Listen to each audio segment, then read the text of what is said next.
Hi everybody, welcome back to the channel. In the last video we looked at a couple of important results. One was called Rolle's theorem and the other was called the mean value theorem. And in this video we're going to look at a few examples that deal with these results. And we're going to do a few different things. We're going to check some criteria. We're going to find a value of C that satisfies the theorems that we have there.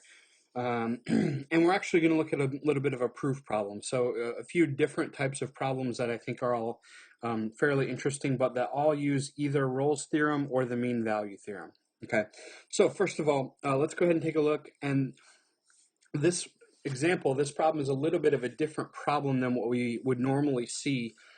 We don't see a lot of problems that say prove that something happens. I realize our class is not necessarily made up of a whole bunch of people who are going to be math majors, where as a math major you do a lot of proving results. But that being said, I think problems like this can be interesting to just kind of be thrown into the mix every once in a while. So a little bit of a different scenario, and I'll just kind of walk through what this would look like. We're being asked in this problem to prove that the equation x cubed plus x minus 1 equals 0 has exactly one real root. Let's see, there's some things you should probably be able to do with this. First of all, you could definitely graph this. And the fact that it's a cubic should tell you that there's got to be at least one real zero. Okay, when it says real root, it means real zero. There's either one real zero or there's three real zeros. Okay, you might remember that from a past class. When there are complex zeros, those complex zeros have to go in pairs. And so you could either have one real zero or three real zeros. You might talk about the end behavior of this function, and somehow this is going to look something like this. And that's not necessarily a perfect graph, but the idea is it's supposed to be a cubic that only crosses the x-axis one time. Okay, so let's go ahead and prove that. We actually had a result from our past that was something called the intermediate value theorem. We looked at this a little while ago. It's been a bit though. The intermediate value theorem says that if you have a function value as an output that's down here, and you have a function value as an output that's up here, that somewhere there's got to be a zero or got to be an x-intercept there. And so just something we can look at is with this function, let's call the left side of the equation up here, let's call that f of x. And what I'd like you to take a look at is go ahead and take a second and find f of 0 and f of 1.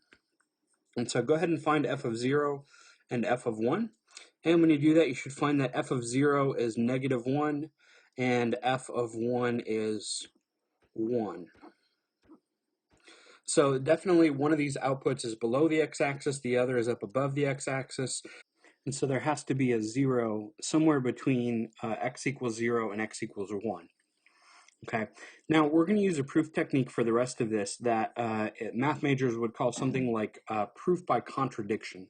And so here's the thought. We've shown that there's got to be at least one real root. Okay, now the question is, why can't there be more than one real root? Why couldn't there be two? Okay, so let's suppose that there are two. Suppose that there's more than one for a second. So that means that there is a value of, there's two different values of x that both give you 0. So in other words, something like f of, we'll call it a, I guess, equals 0, and also f of b equals 0.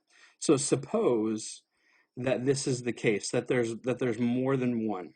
Now, remember Rolle's theorem. Rolle's theorem says that if f is a continuous function, and let's go back and look at our function a second. Our function is f of x equals x to the third plus x minus 1. That's a polynomial. And since f is a polynomial, f is continuous everywhere, or for all values of x. And actually, since it's a polynomial, f prime exists really everywhere also. So really no issues.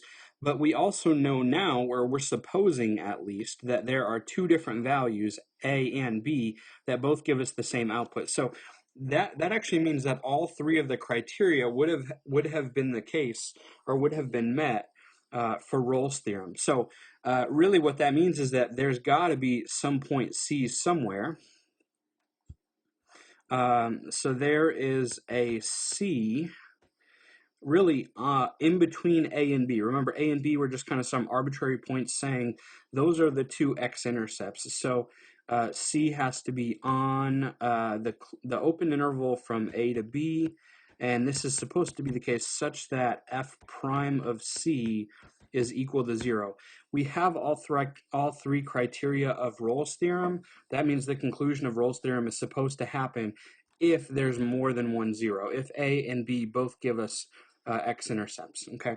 But here's the problem. Look back at our original function. The original function was x cubed plus x minus 1. In fact, we could go and we could look at f prime of x, and f prime was 3x squared plus 1. Okay, so if f prime is 3x squared plus 1, let's go ahead and take a look at where is 3x squared plus 1. I think that's what it was, right? 3x squared plus 1. Where is this equal to 0? Okay, so if you go ahead and solve this equation down here for x, here's what you're going to find. All right, subtract 1, divide by 3, that means x squared equals negative 1/3. Okay, but when you take the square root of both sides, you get complex numbers, or you could say you get imaginary numbers there. And so what's supposed to happen is if there's more than one 0, then the criteria of Rolle's theorem is met. And if the criteria of Rolle's theorem is met, there's supposed to be a C such that f prime of C is equal to 0. Great, let's go find it. Wait a second, when we try to go find it, it doesn't exist, or it's imaginary. Well, that means that there isn't a C that makes that work. That means that f of A can't be equal to B.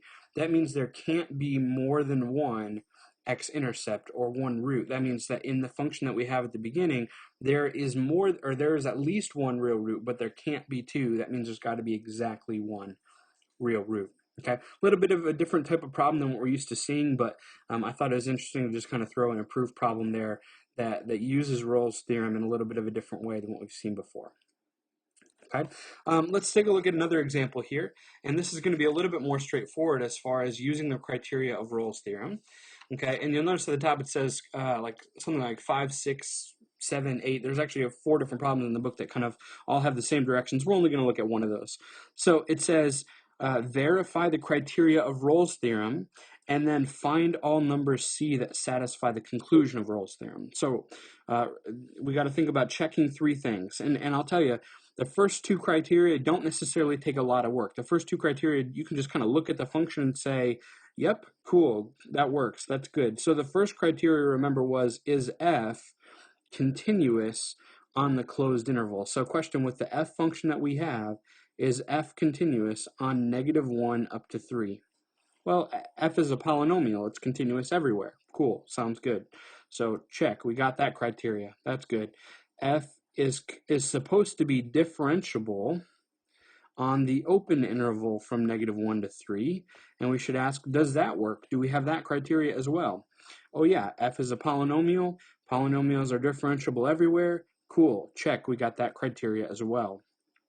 So we don't really have to do a lot of work for criteria 1 or 2. We really just kind of have to look at them and say, oh yeah, those criteria are satisfied.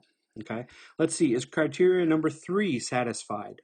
Remember, criteria number 3 said, does f of A equal f of B?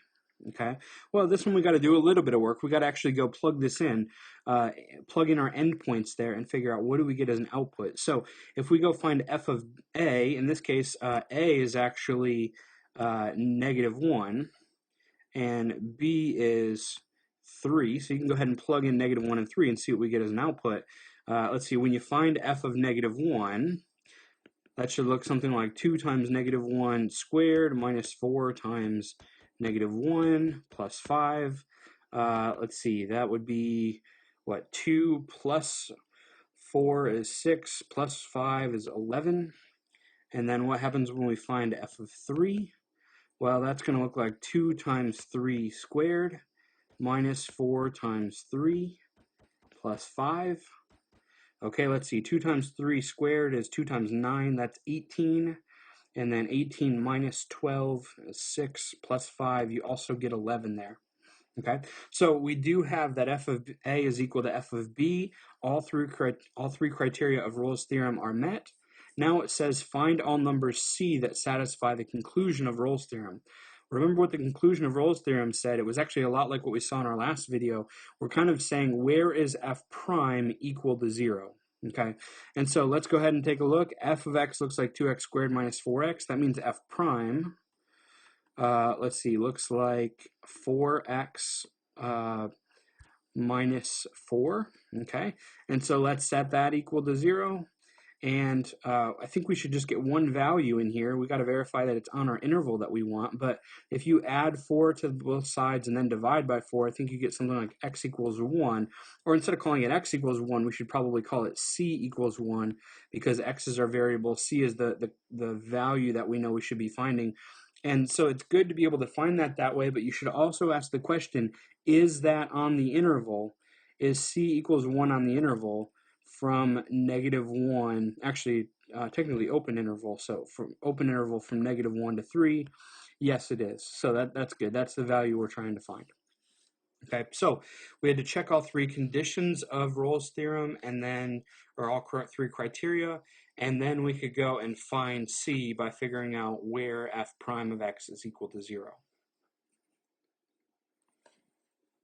Let's go ahead and take a look at one last problem, a third problem. Notice both the last 2 results used Rolle's theorem. Let's go ahead and look at an example that uses the mean value theorem. And we're going to almost do the same thing we did in the last example. And so here's the directions. The directions are going to say something like, verify the criteria of the mean value theorem, and find the C that works, okay? And find C that satisfies the conclusion or the ending of the mean value theorem. I'll just say here that the C value that works. And so here's the function that we're going to have. We're going to have f of x equals x to the third minus x. And let's look at on the interval from 0 to 2. So there's your A and your B. Okay, so you got to remember, what were the 2 criteria of the mean value theorem? Remember, there were only 2 of them, not 3 of them, because we didn't need that third one where the endpoints have the same output.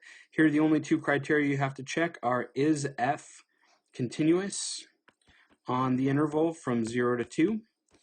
And criteria number 2, is f differentiable on the open interval from 0 to 2. And again, hopefully this is a pretty obvious yes to both questions, because f is a polynomial which is continuous everywhere and differentiable everywhere. Sounds great. Now, here's the difference in this problem versus Rolle's theorem is, remember, we're not trying to find where f prime of x is equal to 0. Okay, so f of x looks like x to the third minus x. We are trying to find f prime of x, but we don't want to set that necessarily equal to 0. Okay, so f prime should look like 3x squared minus 1. But remember, what we're trying to set that equal to and solve is not 0. We're trying to set it equal to the slope of the line that connects the 2 endpoints. And so really, the way I would write that is the way we saw it in the last video. Looks like f of b, in our case b is 2, so f of 2 minus f of 0 all over 2 minus 0. We got to find the slope first, and then we can set the derivative equal to the slope and find out what value we get that way. Okay, so 3x squared minus 1 is equal to, let's see, what happens when you, well, I put it on this page, I guess, at the top. What is f of 2? Let's see, f of 2 is 2 to the third is 8 minus 2 is 6. And then f of 0, 0 is always kind of nice in there, that's just 0. And then on the bottom we get 2 minus 0. So 3x squared minus 1 equals 6 over 2, which is 3. Solve for x. Go ahead and add 1 to both sides. So 3x squared equals 4. Go ahead and divide both sides by 3, so 4/3. And then x equals the plus or the minus square root of 4/3, which you could write as 2 over the square root of 3. But here's the question we want to ask. Remember what our interval looked like. From A to B was from 0 to 2. So do we want to choose both of these? No, we don't. We only want the positive version because the negative version is not in that interval from 0 to 2. So the C that we're looking for is specifically the positive square root of 4 over 3, which you could write in a couple of different ways, but I'm perfectly fine with that. Okay? Hope you've enjoyed the examples.